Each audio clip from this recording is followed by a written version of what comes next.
ఘనంగా తిరుపతి తాతయ్యకుంట గంగమ్మ జాతర జరుగుతోంది. రెండో రోజు బండవేషం ధరించి గంగమ్మను దర్శించుకుంటున్నారు భక్తులు. రెండో రోజు గంగమ్మ ఆలయానికి భక్తులు పోటెత్తారు. వారం రోజుల పాటు ఈ జాతర జరుగుతుంది. నిన్న రాత్రి చాటింపుతో జాతర ప్రారంభమైంది.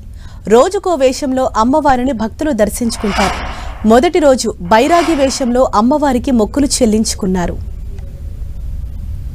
తెల్లటి నామాలు, నలుపు చుక్కలు, నడుం చుట్టూ వేప మండలను చుట్టుకొని వివిధ రకాల వేషాలతో అమ్మవారి దర్శనానికి తరలి వస్తున్నారు భక్తులు.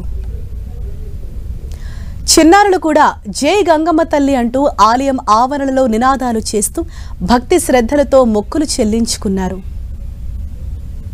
ఇక ఉదయం నుంచే తాతయ్యగుంట గంగమ్మ ఆలయం వద్ద భక్తుల కోలాహలం మొదలైంది. మధ్యాహ్నం ఎండవేడి కారణంగా భక్తుల రద్దీ తక్కువగా ఉంటుంది.